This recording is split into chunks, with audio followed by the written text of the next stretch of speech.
Hey friends, in this video we are going to study about AFLP, which is Amplified Fragment Length Polymorphism. It's a video in continuation with the DNA markers. So in the previous video we have already covered what are DNA markers, and over here we are studying a type of DNA marker which is AFLP, also called Amplified Fragment Length Polymorphism. So the name itself says everything, that amplified fragment of a DNA showing polymorphism. Polymorphism means a sequence of DNA in which we can see two or more than two kinds of varieties in different individuals. So that is known as polymorphism. So that polymorphism is very much highly detected in case of AFLP, which act as a DNA marker. Now, the important points are that it's a dominant DNA marker, which means only from one of the parent the marker will be transferred and the other will be recessive. So only a dominant or a one parent marker will be expressed in the first generation. So that's a dominant DNA marker. Second is that it's a selective PCR based method.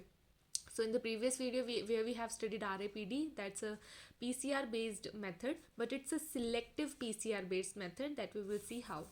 Now AFLP is a technique which is based on the principle of selectively amplifying the subset of a restriction fragments from a complex mixture of DNA fragments. So we need a complex mixture of DNA fragment from where we selectively amplify the subset of a restriction fragment, which means we require restriction endonucleases enzyme in order to produce the fragments of DNA. So when these DNA fragments are produced, we selectively amplify some of those segments of DNA, and that is called as selective PCR based method, and obtained after the digestion of genomic DNA with restriction endonucleases. So it says that using restriction endonucleases we actually cut a DNA into fragments, and from those fragments we selectively amplify some of the fragments, and then we detect the polymorphism. So that's all about AFLP. Now AFLP occur actually in total 4 steps, which is digestion, adapter ligation, amplification, and then agarose gel electrophoresis. Over here, the digestion of genomic DNA is done using restriction endonucleases enzyme. And over here we use 2 different types of endonucleases, which is MSC1 and EcoR1. MSC1 is a 4 base pair cutter, which is TTAA, and EcoR1 is a 6 base pair cutter, which is GAATTC. Now we know that MSC1 is from the Micrococcus species. So this endonuclease is extracted from the Micrococcus, and EcoR1 endonuclease is extracted from the Escherichia coli. So using these two endonucleases, we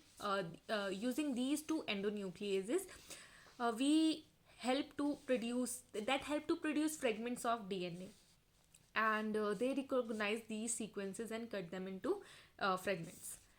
The second step is adapter ligation. Now what is adapter ligation? It's a method of attaching a synthetic oligonucleotide with known sequences to both or either ends of the complementary DNA fragments. So over here we can understand this through some of the diagrams. Over here the adapters that we use are the EcoR1 adapters and MSC1 adapters, and they provide the priming sites for amplification. So we can understand both the process of digestion and adapter ligation through diagram. तो यहाँ अगर diagram में हम देखें तो हमारे पास एक DNA है, एक पूरा जीनोमिक डीएनए सपोज करते हैं जिसका एक 5 प्राइम ये एंड है और एक 3 प्राइम एंड है, एंटी पैरेलल स्ट्रैंड्स है. यहाँ पे एक पूरा बहुत बड़ा सीक्वेंस है, और हमने जो है अपने रिस्ट्रिक्शन एंडोन्यूक्लियेजेस, पहला जो स्टेप है डाइजेशन का, उसमें हमने रिस्ट्रिक्शन एंडोन्यूक्लियेजेस ऐड कर दिए हैं. तो रिस्ट्रिक्शन एंडोन्यूक्लियेजेस जो हमने ऐड किए हैं that is EcoR1 and MSC1. EcoR1 जो है वो GAATTC को रिकोगनाइज करता है, और MSC1 जो है TTAA को रिकोगनाइज करता है. यहाँ पे रिकोगनिशन के बाद जो है कट प्रोड्यूस होता है बिटवीन GNA, और MSC में जो कट प्रोड्यूस होता है बिटवीन T एंड T. तो क्या होगा कि ये दोनों, क्योंकि DNA जो है डबल स्ट्रैंडेड है हमारा, तो डबल स्ट्रैंडेड में ऊपर 5 प्राइम पे और नीचे 3 प्राइम पे दोनों पे कट लगाएगा. तो कट बिटवीन G और A के ही लगता है इन केस ऑफ EcoR1. तो यहाँ पे G और A के बीच में कट लग रहा है, यहाँ भी G और A के बीच में कट लग रहा है. MSC1 का भी सिमिलरली इसी तरीके से TT के बीच में दोनों तरफ कट लग रहा है. कट लगने के बाद हम देखते हैं कि हमारे पास सिर्फ इतना सा ही एक डीएनए का फ्रेगमेंट प्रोड्यूस होता है। अब इसी को ही हमने सिलेक्टिवली एम्पलीफाई करना है based on selective PCR method. तो अब हम क्या करेंगे, इस पूरे के पूरे जो फ्रेगमेंट्स हैं अब ये हम पीसीआर ट्यूब्स के अंदर डाल देते हैं। और पीसीआर ट्यूब्स के अंदर जैसे ही हमने इनको डाला उसके बाद हम ऐड करते हैं कुछ अडेप्टर्स, जो कि हमारे पास EcoR1 एंड MSC1 अडेप्टर्स होते हैं। अडेप्टर्स हमने देखा है कि क्या होते हैं, they are the short oligonucleotide sequences and these are the known sequences which is attached around the complementary DNA। तो ये जो हमने फ्रेगमेंट डीएनए प्रोड्यूस किया है, इस फ्रेगमेंट डीएनए पे हम जो है अडेप्टर्स जो हैं वो लिंक करते हैं, जो कि सिंथेसाइज्ड होते हैं, जिनका सीक्वेंस नोन होता है, उनको हम प्रोड्यूस करके यहाँ पे लिंक करते हैं। तो that is called adapter ligation. Adapter ligation के लिए हमारे पास EcoR1 एंड MSC1 अडेप्टर्स होते हैं। यहाँ पे हम क्या करते हैं, यहाँ पे मान लीजिए कि ये जो है फ्रेगमेंट प्रोड्यूस हुआ है कुछ इस तरीके से। तो यहाँ पे सबसे पहले हमें नीचे की जो कॉम्प्लीमेंट्री सीक्वेंसेस हैं वो पहले से ही नोन होंगे, क्योंकि हमें पता है कि EcoR1 किस फ्रेगमेंट को या किस सीक्वेंस को रिकॉग्नाइज करता है। तो उसके बेसिस पे हम यहाँ पे जो है अपने ही मतलब कि टी के नीचे ए आएगा, ए एंड टी, तो ये हमें पता है, तो इस तरीके से हम सिंथेसाइज कर देंगे। यहाँ हमें पता है कि एक टी आएगा और एक ए आएगा, तो उस तरीके से हम सिंथेसाइज कर देते हैं। उसके बाद हमने जो बाकी के जो कॉम्प्लीमेंट्री स्ट्रैंड्स सिंथेसाइज करने होते हैं अडेप्टर्स के, वो अपनी मर्जी के जो भी हमें प्रोडक्ट चाहिए उस हिसाब से हम अपने कॉम्प्लीमेंट्री स्ट्रैंड्स को सिंथेसाइज कर लेते हैं। तो यहाँ पे जो NNN यहाँ पे हम देख सकते हैं कि यहाँ पे AATT था, यहाँ पे AATT था, तो नीचे हमें सिर्फ TTAA ही बना सकते थे क्योंकि हमें इसका सीक्वेंस नोन था। और सिमिलरली यहाँ पे सिर्फ TA बना सकते थे। बट यहाँ पे जो हमने NNN लगा रखे हैं ये न्यूक्लियोटाइड्स हैं जो कि अननोन सीक्वेंस के हैं, that is proprietary to the manufacturers. तो ये मैन्युफैक्चरर पे डिपेंड करता है वो क्या प्रोडक्ट सिंथेसाइज करवाना चाहता है, उसके बेसिस पे वो आगे के सीक्वेंसेस अपनी मर्जी से सिंथेसाइज कर लेते हैं। तो इस तरीके से ये जो अडेप्टर है, ये देखो इस तरीके से यहाँ पे जो है EcoR1 अडेप्टर है और यहाँ पे MSC1 अडेप्टर है जो कि लाइगेट कर जाते हैं।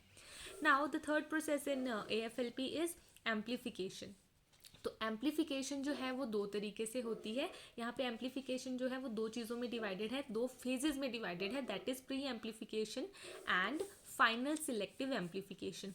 तो एम्प्लीफिकेशन का मतलब होता है किसी भी चीज़ को मल्टीप्लाई करना, और हमें पता है मल्टीप्लिकेशन के लिए जो सबसे बेस्ट मेथड होता है in case of non cellular material, that is PCR, that is polymerise chain reaction.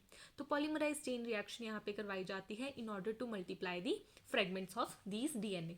तो हमें सबसे पहले जो है PCR में क्या करना होता है, PCR में डीनेचरेशन, एनीलिंग और एक्सटेंशन करनी होती है।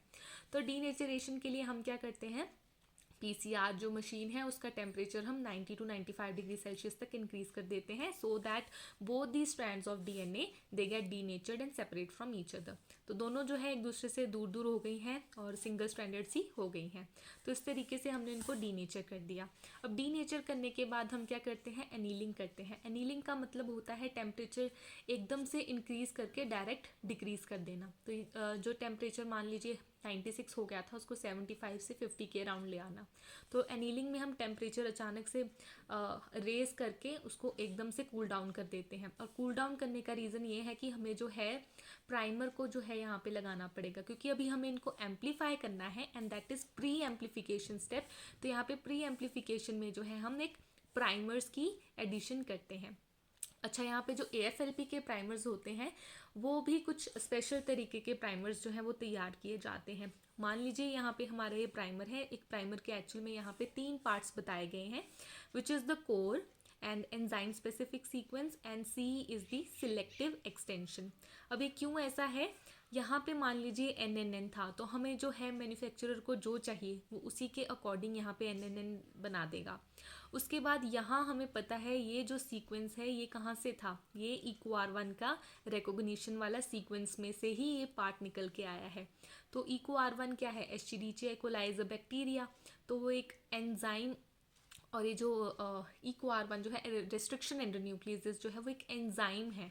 तो एंजाइम स्पेसिफिक जो है उसका प्राइमर का जो सीक्वेंस है वो एंजाइम स्पेसिफिक बनाना पड़ता है, और उसके आगे जो है एक्सटेंशन जो है ये सिलेक्टिव एक्सटेंशन का न्यूक्लियोटाइड लगा दिया जाता है। तो इस तरीके से दोनों एंड में हमें पता है प्राइमर हमेशा 5 प्राइम टू 3 प्राइम एंड में ही जो है वो लग सकता है। तो इस तरीके से दोनों ही साइड में जो है ऑपोजिट डायरेक्शंस में प्राइमर्स को लगा दिया जाता है थ्रू एनीलिंग इन पीसीआर। तो पीसीआर के अंदर जो है यहाँ पे एनीलिंग में प्राइमर्स जो है वो लगा दिए जाते हैं and here the primers are having a single selective nucleotide. तो ये जो सी यहाँ पे डिनोट कर रहा है that is a selective extension.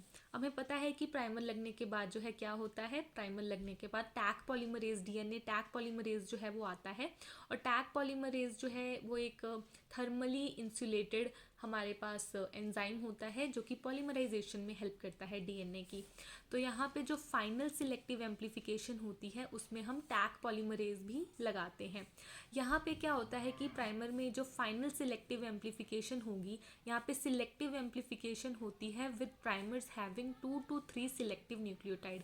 यहाँ पे हमने एक्सटेंशन वाले पार्ट में एक सिलेक्टिव न्यूक्लियोटाइड एक ही लगाया था, अब आगे चल के क्या करते हैं हम 2 से 3 जो है सिलेक्टिव न्यूक्लियोटाइड्स लगाते हैं सो दैट उसके अकॉर्डिंग हमारा प्रोडक्ट सिंथेसाइज हो। और यहाँ पे हम एक टैग पॉलीमरेज का इस्तेमाल करते हैं फॉर फर्दर पॉलीमराइजेशन। तो आगे आके यहाँ पे एक टैग आ जाता है और टैग क्या करता है, पूरे के पूरे डीएनए को सिंथेसाइज कर देता है और हमारा पीसीआर का थर्ड स्टेप एक्सटेंशन भी यहाँ पे कंप्लीट हो जाता है। तो इस तरीके से हम डाइजेशन, अडेप्टर लाइगेशन और एम्प्लीफिकेशन प्रोसेस को कंप्लीट करते हैं। और ये जो पीसीआर साइकिल है 15, 20 या 30, 35 साइकिल्स जो है इसके चलते हैं, जिससे हमारे जो पर्टिकुलर सिलेक्टिव डीएनए का फ्रेगमेंट था ये इतना ज़्यादा एम्पलीफाई हो जाता है। और जब इसका बहुत ज़्यादा एम्पलीफिकेशन हो जाता है, हमारे पास बहुत सारे डीएनए इस तरीके के प्रोड्यूस हो जाते हैं, उसके बाद हम करते हैं एगरोज जेल इलेक्ट्रोफोरेसिस, जिससे कि हम देखते हैं कि कौन से बैंड्स जो हैं वो कितना पॉलीमॉर्फिज्म शो कर रहे हैं। तो पॉलीमॉर्फिज्म जो है, पॉलीमॉर्फिज्म का मतलब मैंने पहले ही बताया कि हमारा जो पूरा होल जीनोम है उसमें क्या होते हैं, कुछ रिपीट्स होते हैं, कुछ पर्टिकुलर सीक्वेंसेस होते हैं जो कि अलग अलग वेरिएंट फॉर्म में प्रेजेंट होते हैं डिफरेंट इंडिविजुअल्स में। तो वो रिकॉग्नाइज करने के लिए हम AFLP का इस्तेमाल करते हैं which is the dominant DNA marker. तो हमारा यहाँ पे जो फाइनल स्टेप होता है दैट इज एग्रोज जेल इलेक्ट्रोफोरेसिस, जिसको विजुलाइज किया जाता है ऑटो रेडियोग्राफी से, और इस तरीके से हम जो है पॉलीमॉर्फिज्म डिटेक्ट कर लेते हैं इन AFLP। अब हम बात करते हैं एडवांटेजेस की। तो एडवांटेजेस में अगर AFLP के देखा जाए तो we need not no need for the non sequences in the genome. तो जीनोम में हमें कोई भी नॉन सीक्वेंस की यहाँ पे ज़रूरत नहीं होती। It has high reproducibility. यहाँ पे हम PCR और एगरोज जेल इलेक्ट्रोफोरेसिस करते हैं and there are many loci are simultaneously analyse. यहाँ पे हम जेनेटिक मैपिंग या QTL मैपिंग करते हैं, criminal identification, paternity test, polymorphism, ये सब हम डिटेक्ट कर सकते हैं। और सबसे ज़्यादा पॉलीमॉर्फिज्म अगर पूछा जाए कि RFLP, RAPD, AFLP में किस में सबसे ज़्यादा होता है, तो आंसर इज़ AFLP। AFLP जो है amplified fragment length polymorphism, it shows the maximum और ग्रेट लेवल ऑफ पॉलीमॉर्फिज्म। और सबसे कम हम RFLP में देखते हैं which is restriction fragment length polymorphism. So this is all about DNA markers and I hope that you like this video, and if you did then please don't forget to like, subscribe, share, comment. Thank you.